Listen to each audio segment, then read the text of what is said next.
Bonjour à toutes et à tous et bienvenue au 12h45. Voici le sommaire. Chaque année, le 26 septembre, journée mondiale de la contraception est une occasion pour sensibiliser sur les méthodes de régulation des naissances existantes et informer sur les droits sexuels et reproductifs. Et puis, immersion dans l'univers de ces femmes qui excellent dans les techniques traditionnelles de tressage, le macramé, une activité génératrice de revenus à découvrir.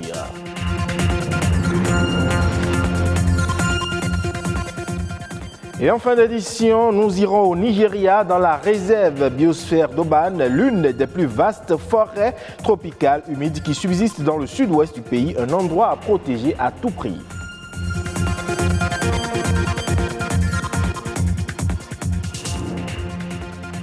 Bienvenue si vous nous rejoignez. L'Église catholique célèbre chaque 26 septembre, et cela depuis 1914, la journée mondiale du migrant et du réfugié. Une occasion pour elle d'exprimer sa préoccupation à l'égard de différentes personnes vulnérables qui doivent se déplacer pour une raison ou une autre. Chaque année, la journée est placée sous un thème proposé par le Conseil pontifical pour la pastorale des migrants et des personnes en déplacement. Vers un nous toujours plus grand est le thème retenu pour cette année. Dans son message pour cette 107e journée, le pape François Ier appelle le monde à s'engager pour qu'il n'y ait plus les autres, mais un seul nous aussi grand que toute l'humanité. Un chiffre à présent, ou 80 millions, c'est le nombre de grossesses non désirées enregistrées dans le monde chaque année. Environ 70 000 femmes décèdent des suites de ces avortements pratiqués dans des conditions d'hygiène et de sécurité précaires. En ce 26 septembre, journée mondiale de la contraception, on se permet de parler de la sexualité sans tabou, de sensibiliser à la contraception et surtout au rapport sexuel sécurisé. Amandine Agnamboso. 211 millions de grossesses ont lieu dans le monde chaque année et plus de 40% sont des grossesses non désirées. Le constat est tragique et pour y faire face, la contraception apparaît comme une solution. Et cette méthode qui permettra d'espacer les naissances comme vous le souhaitez ou de concevoir quand vous le voulez. Il est important d'espacer les naissances premièrement pour permettre au corps de la femme de régénérer après un accouchement. Je crois que les médecins recommandent souvent 2 ans. Ça permet aussi au couple de souffler financièrement parce qu'un enfant c'est des dépenses. De nombreuses méthodes de contraception existent pour soulager les femmes. Il y a les méthodes hormonales, il y a les méthodes non hormonales et les méthodes que j'appelle souvent les méthodes naturelles. La méthode hormonale, vous avez le Jadel, vous avez la pilule, vous avez le Sayana Press, l'injection. Et mis à part ça, les méthodes non hormonales, il y a le préservatif. Pour ce qui est des méthodes naturelles, il y a la méthode de la glaire cervicale.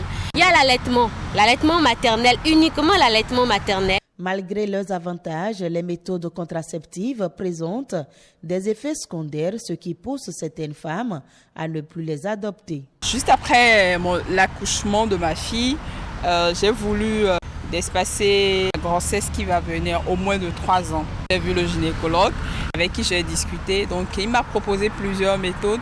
J'ai préféré une contraception injectable. Il y a d'autres effets secondaires sur lesquels je n'ai pas été trop avertie, que je commençais par avoir comme des maux de tête de temps en temps, malgré tout ce que je prenais contre les maux de tête. Après, j'ai commencé par ressentir que j'ai commencé par grossir, quoi.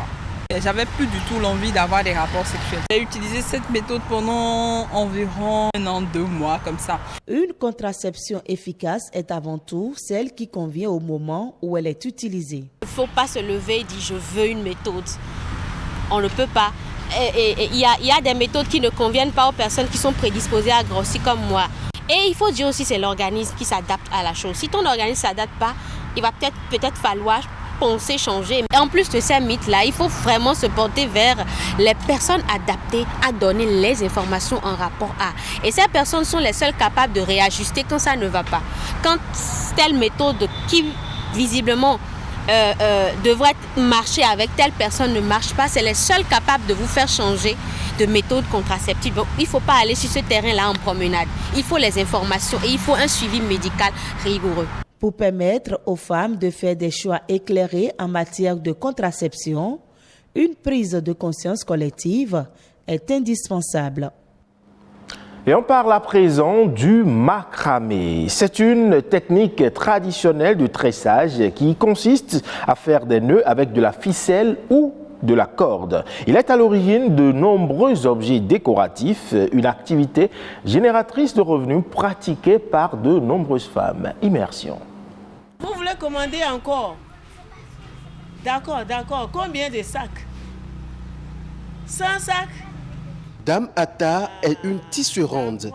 Elle est dans le métier depuis plus d'une vingtaine d'années. Comme elle, nombreuses sont ces femmes qui exercent le métier de tissage artisanal.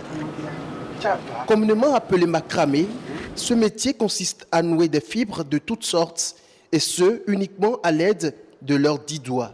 Quand tu achètes le fil, on vient, on découpe les fils. On commence à faire les petits nœuds, on fait les bras. D'abord, on fait les petits nœuds. On commence par faire l'agencement jusqu'à l'obtention de notre sac. On fait les nœuds. Quand on finit, on commence par les enjancer sur le bras. Ces femmes ne confectionnent pas que des sacs. Elles fabriquent aussi beaucoup d'autres objets. On peut fabriquer des sacs, des lits picots, les fauteuils, les pots de fleurs. On fait le sac à main des femmes. On peut faire une pochette, on peut faire le sac à dos des écoliers, on fait des chaises, on peut faire le divan, tout ça là avec le fil. Dans l'exercice de ce métier, elles sont souvent confrontées à des difficultés qui émoussent l'ardeur de certaines d'entre elles. Ça fait très mal aux doigts. Ça fait trop mal à la main. Des fois, il y a des moments qu'il faut ça jusqu'à... Les mains sont... blessés. Le métier de tissage artisanal ou macramé aide la majorité de toutes celles qui s'y adonnent à subvenir à leurs besoins. Ce métier nourrit l'homme. Grâce à ça, nous arrivons parfois à payer le loyer. Nous arrivons à subvenir à nos besoins. Je sais ce que j'ai trouvé dedans. Ça nourrit mes enfants, ma famille, mon foyer. Ça m'aide à aider mon mari. Cette technique de tissage qui existe depuis des lustres est aujourd'hui associée au loisir. Pourtant, elle est à l'origine de nombreux objets décoratifs qui servent à ressortir la beauté des œuvres d'art. Un climatiseur au bureau ou à la maison est utile en période de chaleur, ce qui n'est pas forcément le cas actuellement. Mais pour garder son organisme sain et avoir un matériel avec des performances optimales, eh bien, de bons comportements sont indispensables, tels que à quelle température mettre par exemple son climatiseur. Un spécialiste en froid et climatisation nous donne ici quelques éléments. Il faut dire que la climatisation, c'est un ensemble de procédés qui consiste à contrôler, réguler, modifier les conditions climatiques d'un local pour des raisons de confort ou pour des raisons techniques. C'est le cas des centrales, des chambres de serveurs, le cas des blocs opératoires et autres. En fonction de la température extérieure que nous avons au Bénin et dans notre sous-région, parce que nous sommes dans une zone tropicale, il faut régler son climatiseur à une température comprise entre 26 et 24 degrés. Généralement, le climatiseur même est conçu pour fonctionner 8 heures de temps d'affilée, mais vous pouvez rester beaucoup plus longtemps. Si vous réglez votre climatiseur à 28 degrés, voilà que la température extérieure est déjà de 30, l'organisme, le corps humain est autour de 36, vous avez beau rester longtemps, ça ne vous dira pratiquement rien. Parce que l'écart de température entre l'extérieur et le local est tellement réduit que l'organisme arrive à gérer facilement cette petite fourchette-là. Mais c'est quand les écarts sont beaucoup trop grands que cela crée des problèmes de santé. Entre autres, les maux de gorge, le mal de tête, le nez qui coule parfois pour certaines personnes. Vous allez voir que votre peau est desséchée. Vous n'allez pas avoir le confort. Autre chose, il ne faut pas allumer son climatiseur et laisser les portes et les fenêtres ouvertes. Ça ne vous servira à rien. Les déperditions iront tout de suite vers l'extérieur et Et en fonction du local dans lequel vous êtes, vous allez voir que la température n'est toujours pas atteinte et le compresseur va fonctionner plus longtemps. Et maintenant, lorsqu'il y a personne dans les locaux sont vides, il faut arrêter le climatiseur. Vous savez, et tous ces trois éléments combinés vous font baisser considérablement en consommation d'énergie. Et du coup, vous allez avoir le confort qu'il faut et à un prix juste. Vous n'allez pas avoir des factures qui seront exagérées à la fin du mois. Et avant de se quitter, je vous emmène à présent au Nigeria, dans la réserve biosphère d'Oban, l'une des plus vastes zones de forêt tropicale humide encore intacte aujourd'hui dans le sud-est du pays. Une zone à protéger car la prolifération de l'activité humaine la met en péril. Reportage ici de nos confrères de France 24. La protection est renforcée dans la forêt d'Oban car cette réserve naturelle est sous le label de l'UNESCO depuis 1 an. Ici, ces gardes forestiers veillent sur la faune et la flore. Ils restreignent l'accès de ce lieu aux communautés locales ayant toujours survécu grâce aux ressources de cet environnement. Pour les communautés qui vivent ici, protéger la forêt, cela veut dire qu'on les prive de moyens de subsistance. Donc petit à petit, nous nous rapprochons des populations, nous leur faisons comprendre l'impact de leurs activités sur la nature. Près de 28 000 personnes vivent sur cette zone appartenant depuis 1991 au parc national de Cross River. Malgré les lois successives, la déforestation et la chasse restent des pratiques courantes, mais depuis 10 ans, une ONG œuvre pour changer les comportements. Elle forme notamment ces femmes à des techniques de culture alternative. Ces femmes dépendent uniquement de la forêt pour survivre. Elles s'y rendent pour trouver à manger, pour générer de l'argent, pour trouver du matériel, pour construire leur logement. Donc à chaque fois qu'on leur propose une autre solution, cela réduit la pression sur les ressources de la forêt. La réserve biosphère d'Oban abrite des espèces en danger, notamment ces chimpanzés dont l'habitat naturel se trouve également au Cameroun voisin. Guidée par l'Institut de recherche forestière du Nigeria, la directrice de l'UNESCO est venue constater les efforts d'Abuja dans la sauvegarde de ces réserves naturelles, une expérience nigériane de plusieurs décennies qu'elle entend promouvoir sur le continent. C'est une discussion que nous avons au plus haut niveau avec les chefs d'État, que nous voudrions porter d'ailleurs ensemble à l'Union africaine.